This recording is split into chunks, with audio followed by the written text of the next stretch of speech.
Welcome back to East by West Farms, where we grow what we eat and we eat what we grow. In this video, I will show you where we get our natural resources for the fence around the garden from.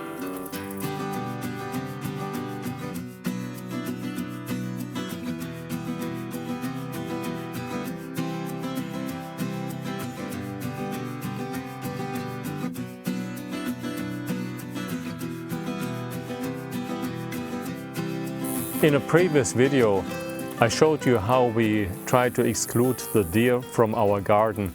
This is essentially taking wooden sticks as fence posts and stringing fishing lines around it so that the deer don't get into the garden.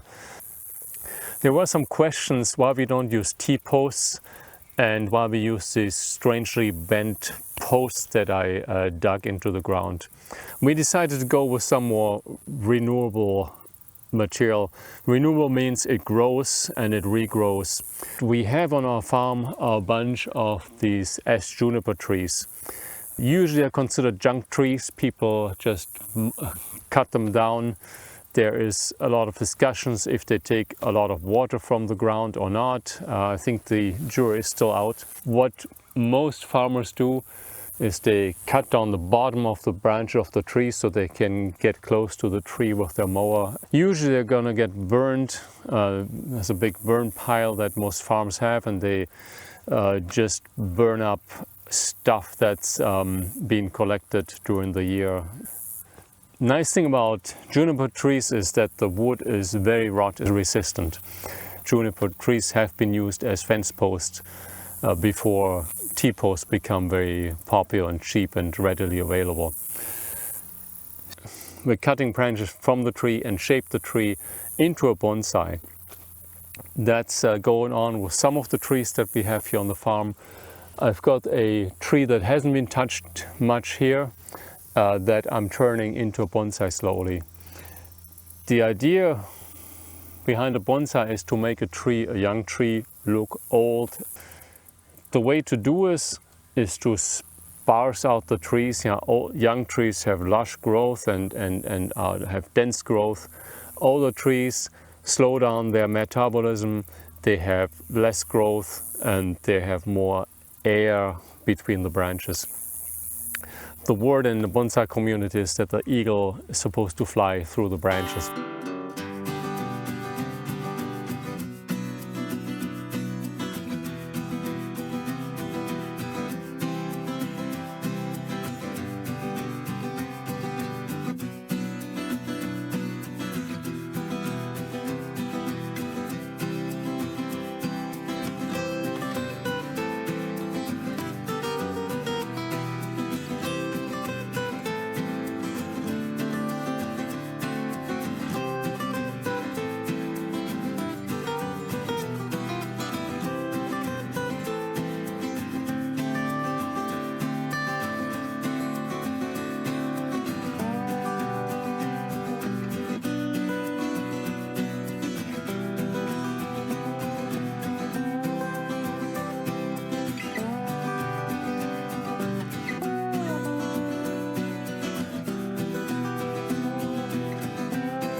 I'm pretty much done in trimming the tree, at least here at the bottom.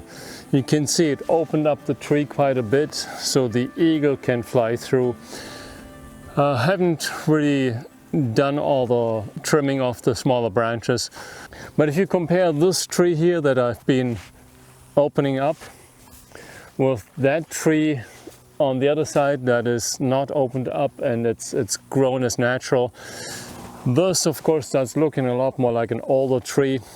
I need to trim out some of the branches eventually, build some pads, but the idea is that we get some back budding, that we have some more sprouting on the trees and can actually make the tree more compact. It makes it look more older, and then we start styling the tree into a bonsai. All these relatively young trees will eventually look like old trees that have been here for hundreds of years. This here is the pile of cutoffs that I got from the tree. I'm going to process them, cut off the branches to make it into sticks that I can use as fence posts. The rest I'm going to run through the Harbor Freight mulcher and make a pile of mulch right over here.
So I've got a pile of short cutoffs that I don't really have much to do with. What most people would be doing in Texas, they would make a big burn pile and burn it. If you drive through the countryside here in fall, you see this black smoke coming up from all sort of places.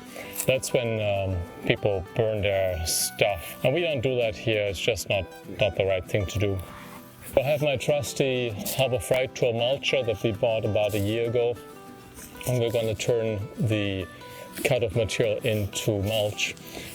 The Harbor Freight tool mulcher has been really good so far. We had a little bit of a problem starting it once because I haven't used it for about half a year. It turned out that the carburetor was clogged. Tons of instruction of cleaning carburetors on the internet, and it starts up just nicely after that.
Alright, I'm done, and that was not too much work. I cut branches of the Ashe juniper tree that we have here all over the property. Some people don't like the Ashe junipers, they say they suck up too much water. Reading the most recent literature, that doesn't appear to be the case, so I don't know, but most farmers here, they just lop down the Ashe junipers on the property and burn them. We like to use them as building material.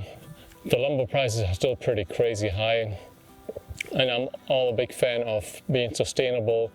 Living on what we have here, see, we built a duck coop with our branches. We built some trellises in the garden. We did a fence to exclude the deers. It doesn't take an awful lot. It just takes a lopper, some cheap saw, pruners, and the biggest investment that we have is, of course, the mulcher. It's been running very well for us. Had to clean the carburetor. The engine looks just like the Honda engine that we have on our BCS. I'd love to have an electric version of that with a big 10 horsepower or so induction motor. That's of course not viable quite yet. A few years we'll probably see that happening, and I like the quietness of the electric motors. They need a lot less maintenance than the combustion engines. But yeah, we'll probably have to wait for that for a while. Until then, this Harbor Freight tool mulcher is doing just well. Well, thank you so much for watching. If you liked this video, give me a thumbs up. If you have any comments or questions, leave them down below. If you want to follow our adventure with the East by West Farms, please hit the subscribe button and you get an update whenever we post a new video.